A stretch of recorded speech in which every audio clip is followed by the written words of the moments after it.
This is something that we've been wanting to discuss, and that's this whole ESPN Rachel Nichols drama. So I'm sure if you've been following ESPN, you're kind of sick of hearing about this, but at the same time, there is some new relevant news that's broken recently. Yeah, it's kind of like now the book is shut on this. It's kind of like the final chapter has been written, at least as far as we know. Of ESPN. So it won't just I'll give you like a 30-second recap. So basically, Rachel Nichols and Maria Taylor, both cover the NBA. So Rachel Nichols has had a huge track record of covering the league from ESPN, Turner, and then back at ESPN. When she went to ESPN this most recent term, they gave her the show The Jump. And with Maria Taylor, she's been working her way up. And within the past couple of years, she's been garnering more spotlight. So the main beef was with the pandemic and with comments that Rachel Nichols made about Maria Taylor in regards to her being promoted because she was Black. Now, what's not being discussed in the media is that basically ESPN basically screwed both of them because if you take a look at NBA Countdown, which it's weird because I think Bill Simmons was discussing this. NBA Countdown is a crappy show. It really is. He broke it down perfectly. I mean, you have 2 minutes to really say your point. You got other people up there. There's no personality. There's no substance. You're just promoting crap. You're just trying to get to the game. So it's just funny how like the media has made it seem like this NBA Countdown is a major show when it's actually not a big part of ESPN's coverage. It never has been ever since they got the NBA back in the early 2000s. So what happened basically is that, correct me if I'm wrong, Matt, is they basically promised them both at one point the hosting gig for the NBA Finals. And they basically gave that spot to Maria Taylor when it was promised to Rachel Nichols. And that's where the beef fell apart. And this audio was made public within ESPN circles, and then it leaks. So there's all kinds of different problems. I'm sure you've heard about this in the national news in terms of, recording somebody without their knowledge, leaking it. There's all kinds of different issues. So the basic news is that once the NBA Finals concluded, Maria Taylor left ESPN. She's now at NBC Sports. She covered the Olympics, so she's gone. And now ESPN made the move to get rid of The Jump.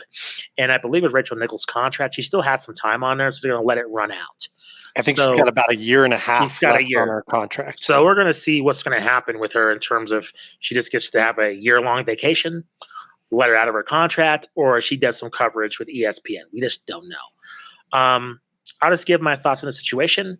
I think Rachel Nichols' comments was terrible. I think it makes her a phony on TV almost, just because, on television she's being portrayed as very much for these social justice causes. And then we know what you really think behind closed doors. But honestly, should have blamed ESPN. I mean, ESPN screwed them both, if you just keeping it real. So I was disappointed in her comments. I think Rachel Nichols is a great reporter. I disagree with it because a lot of people were kind of bashing her name on Twitter. I think that was terrible. She's a fantastic reporter. She's credentialed. She knows what she's talking about in terms of the NBA. I disagree with Bill Simmons, even with him talking about Rachel Nichols, having congratulatory monologues. I think it was great with her having a voice, a female perspective on NBA issues. I think that's something we don't ever hear on television. So her perspective is welcome. I just was disappointed in her comments. And I think she lost credibility with me in terms of what we see on TV compared to what you're saying behind closed doors. So that bummed me out. But at the same time, this criticizing her as a journalist, making it seem like she just got there because I think she's related to Diane Sawyer. She's like her granddaughter or something. I don't know. So that's ridiculous. Rachel Nichols is a great reporter. So I thought that was pretty tasteless for people online just to totally bash her name as a reporter, all the work she's put in. So I thought that was bad. And pitting them against each other too, I thought that was terrible also. So the blame goes on ESPN. They have screwed up the NBA ever since they've gotten it. If you go back to Wilbon, to Stephen A. Smith, to Bill Simmons, they've done a pretty terrible job in terms of their coverage. Even The Jump. I mean, I'll be honest, Scottie Pippen sucks as an analyst. Tracy McGrady sucks as an analyst. Kendrick Perkins, he has a personality, so I think he's compelling at some points. And Richard Jefferson is mediocre. And I'm biased. I think Jalen Rose is the best analyst they got on there because he keeps it real, even if you disagree with him. So I think that's why Kendrick Perkins is connected, because at least agree, disagree, at least he's himself, where the other guys weren't really articulate. They were boring to listen to. And I think that show didn't really do, I think, Rachel any favors, because I felt like she was trying to carry it, because I think her co-hosts were pretty bad, except when they got like actual journalists on. So Jackie McMullen, Woj, Jorge Giordano, like somebody. Zach Lowe. Yeah, Zach Lowe, people in the know. I'm blanking out her name. It'll come to me. But another female reporter. She also covered Ronda Rousey's fight career too. But Ramona Shelburne. There we go. Oh, yeah. So I think when the analysts were on there, they were great. But the players, they sucked. And I think with her monologues, that was kind of like the main part of the show that made it watchable. I mean, if she wasn't there, the show would fall apart. So overall, the situation sucks. They're probably going to lose Rachel Nichols. She'll be on Turner, and she'll be on Inside the NBA. Personally, I think she'll probably get her own show on CNN or on TNT. I don't see her at Fox Sports. I don't see her on NBC, obviously, with the Maria Taylor deal. So, excuse me. I think the situation is unfortunate. It sucks because you lose two great, female reporters and talent. And I think the situation got just blown out of proportion and almost overshadowed the NBA Finals. I mean, Adam Silver had a comment on it. It was on, the nightly news. I mean, we're in a pandemic, and that was like the number one story. So, overall, it just sucked just to see that. What are your thoughts on this, Matt? Yeah, that's a lot. This whole situation is a lot. I think, number one, I think you and I will see eye to eye totally on ESPN. I think there's a huge lack of leadership right now at ESPN, and I just think this was so incredibly mismanaged from so many angles throughout the entire last year that this story really spanned, because I do remember hearing about these comments from Rachel Nichols in 2020. Oh, really? Okay. And then they blew up again and picked up steam, oddly enough, as Maria Taylor's contract was about to expire. That's very true. So you do wonder, and obviously I don't know, so this is speculation, I'll say that right off the bat, but was it someone on Maria Taylor's team who was that employee at ESPN that leaked this to the New York Times? Yeah. I don't know. What I will say, though, is I think the request from Maria Taylor, so this happens, Maria Taylor knows about these comments. She's offended by them. She has the right to feel that way, of course. I think if I'm in leadership at ESPN, so she makes the request that, okay, well, I'm not going to be on TV with Rachel Nichols anymore. She does, correct. And I think from management at ESPN, that is a ridiculous request. I think now, not to say that everyone gets along, everyone should hug it out. No. I mean, lots of personalities. There have been personalities that you and I grew up with that couldn't stand each other at ESPN. Sure. People on SNL that can't stand each other. You always hear about these. It's a cutthroat business, and this situation is no different.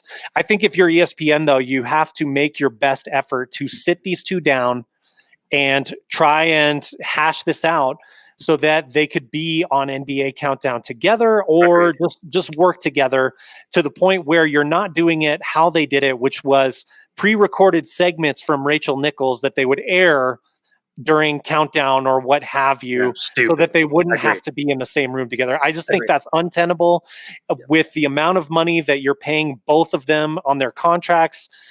I think you have to stand up as ESPN and say, you're both elite on-air talents. We need you to be able to work this out and coexist for the betterment of us all, for you both as talents, for us as a brand and a product to those that are watching this. I think that's what I feel most strongly about.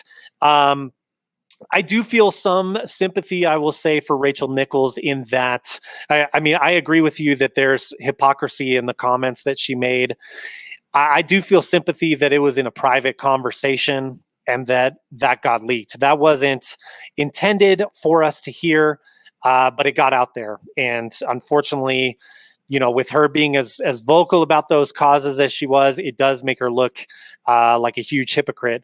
I do think that there's an interesting argument, where if you're ESPN, if you think Maria Taylor is the more talented broadcaster, as I do, for a show like NBA Countdown, you should have the best talent on your show. But then I think there is a point to be made that Rachel Nichols, at least as this article on SI said, as she says in her own comments, this was in her contract. So I do wonder if in the next couple months we will see some sort of legal action, or maybe once her contract is up at ESPN, if we will see some legal action from Rachel Nichols that was taken away from her. I don't know. This is all, of course, speculation. Yeah. It is interesting to me as well that the person that she was talking to in that private phone conversation, this is something that's also, I think, not talked about a lot, which is why I'm bringing it up. I think it's interesting. Yeah, it is. This was a PR person for LeBron James. We know LeBron James has a lot of power in the league. We know that he's hugely influential. He probably has a lot of say at ESPN since they're tied with the NBA, and he's been the face of the NBA for a long, long time. The fact that the PR, so when Rachel Nichols is done basically complaining about or venting that her spot has been taken away on NBA Countdown, his response is, I don't know. And sorry, this is not a direct quote. This is paraphrasing, but they do laugh about these specific things I'm about to say. Yeah. He says, I don't know, between BLM and Me Too, I'm completely worn out right now. And then they both kind of chuckle about it, which again shows the hypocrisy of Rachel Nichols. But also you wonder, this is an associate of LeBron James, and LeBron has been like all about these causes in the public eye. So I just find that kind of interesting that behind closed doors, there's like laughter going on about this. To me, makes me wonder how genuine it is. But of course, that's pure speculation, and you can't really say. I just find it interesting, and I will be really curious to see Nichols with the credentials that she does have. She's been at ESPN, since you and I were growing up watching SportsCenter. Yeah. I do wonder where she will land next, or if this is, a black mark on her resume and she's not, maybe she has like her own podcast or something she has to do independently after this, after her contract is up at ESPN. So those are my kind of thoughts. I know we both went off on long tangents there, but any thoughts on anything else? No, we're on the same page. I think your first point, you're exactly right. I don't understand why you could have sat them down. They both do the same thing. They're host. Right. Rachel does silent reporting, so she's not an analyst. So if she was like Ramona Shelburne, I think that'd be a bigger issue. You have to work with her, right, in terms of her being on the same panel. But if Rachel's on because Rachel's supposed to do the silent reporting for the NBA Finals, I took her off. So all Maria Taylor's doing is just, hey, Rachel, what's Giannis eating for dinner or something? I don't know.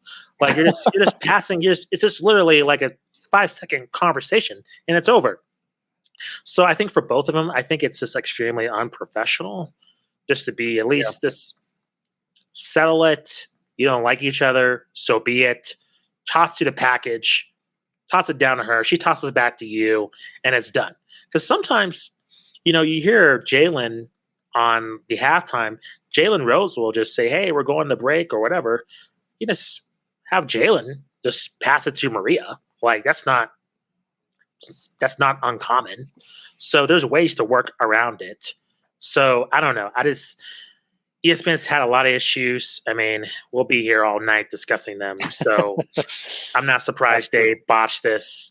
I think to your second point with LeBron James' PR, it does reflect badly on him. I think it's one of those things. I work in PR where I don't think LeBron is necessarily too involved with, I don't know how I say this. I think LeBron's motives are genuine, just based on his Twitter account, just based on what he's doing. At the same time, this reflects badly on him as well. And he got off scot-free. I will say that. I think he got a pass. I mean, you take a look at the national news; they weren't talking about LeBron. So I think he got off with just with not anything happening to him, and this was being a situation with Nichols and Maria Taylor. And check out the Ben Simmons podcast. I forgot. I want to say it's James Andrew Miller. It might be him. I'm not sure, but they just discussed this on his podcast, and just Countdown's a mess.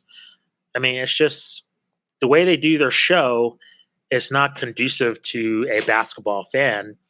And honestly, I'd rather have just put insiders on there, as your countdown crew. That's their strength, not their players. They've always had a rotating cast of players.